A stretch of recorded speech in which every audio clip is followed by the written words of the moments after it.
Masalah terbesar dalam hidup sering bukan tentang uang, bukan juga tentang peluang, tapi tentang manusia itu sendiri. Dan lebih dalam lagi, ketidakmampuan kita memahami sifat manusia. Setelah kita belajar tentang disiplin, makna hidup, fokus, dan esensi, ada satu level berikutnya, yaitu memahami manusia. Karena sehebat apapun kita tetap hidup di tengah orang lain.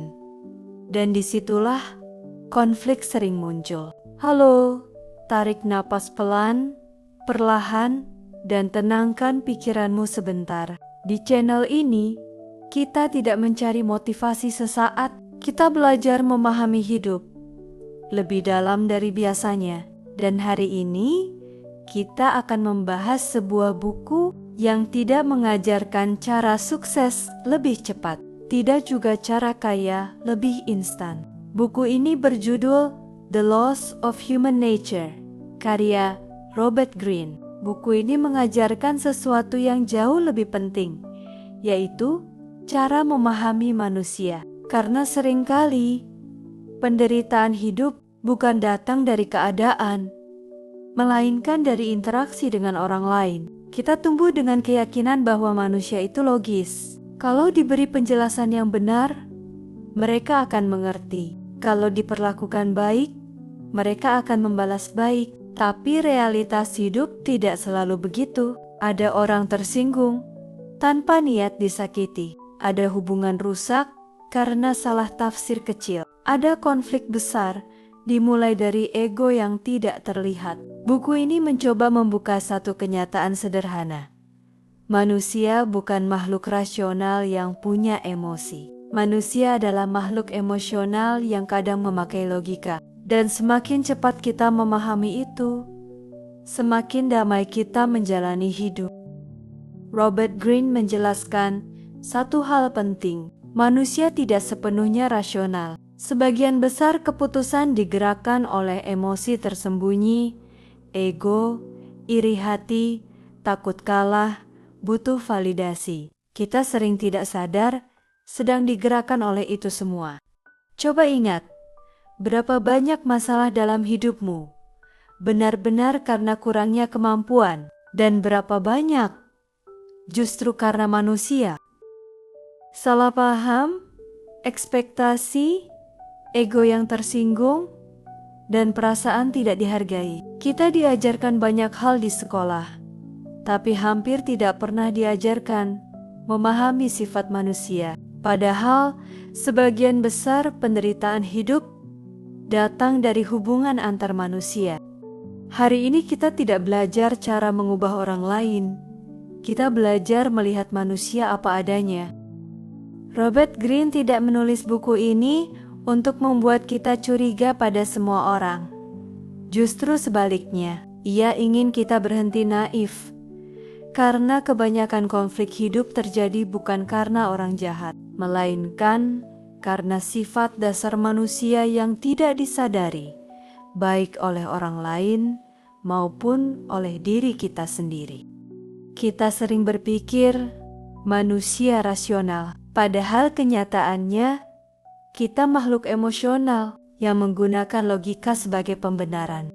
Semakin cepat kita menerima kenyataan ini, semakin sedikit kita tersakiti oleh perilaku orang. Buku ini membahas bahwa manusia digerakkan oleh kebutuhan psikologis tersembunyi, bukan hanya makan dan bertahan hidup, tapi kebutuhan yang lebih dalam. Ingin dianggap penting, ingin merasa unggul, ingin diterima, dan takut tidak berarti. Dan hampir semua tindakan sosial manusia berasal dari sana. 1. Ego adalah pusat hampir semua konflik. Orang jarang marah karena fakta. Orang marah karena merasa diremehkan. Kritik kecil terasa besar jika menyentuh identitas seseorang. Karena bagi manusia, menyerang opini terasa seperti menyerang diri. Maka dalam banyak situasi, yang dibutuhkan bukan argumen lebih kuat, tapi pendekatan lebih halus. 2. Manusia hidup dalam ilusi diri. Kita semua memiliki citra tentang diri sendiri. Saya orang baik, saya objektif, saya tidak egois. Ketika realitas bertentangan dengan citra itu, otak kita tidak menerima kebenaran.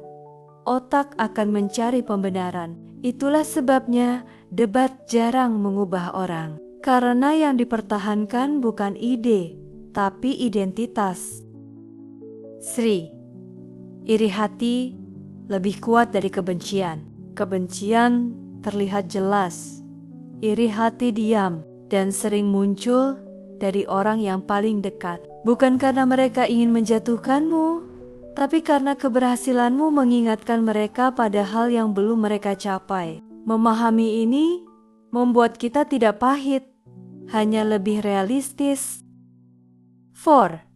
Semua manusia butuh pengakuan. Sebagian ingin terlihat pintar, sebagian ingin terlihat baik, sebagian ingin terlihat kuat. Ketika kamu memahami kebutuhan seseorang, kamu memahami perilakunya, dan tiba-tiba banyak hal menjadi masuk akal.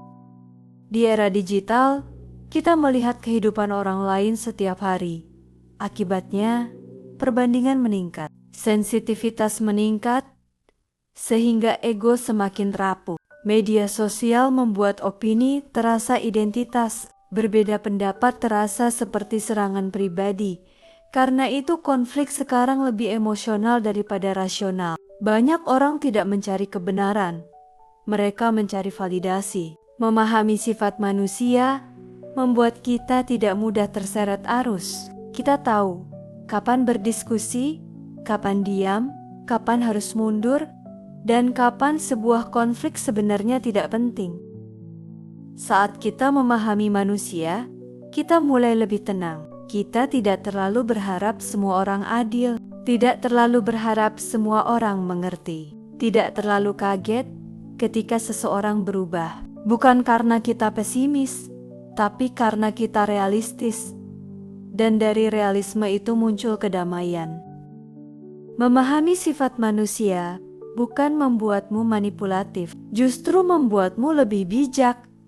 Karena kamu tidak lagi bereaksi berlebihan, tidak mudah tersinggung, dan tidak mudah kecewa. Kamu melihat orang sebagai manusia yang ingin dipahami, dan ketika ekspektasi turun, ketenangan naik.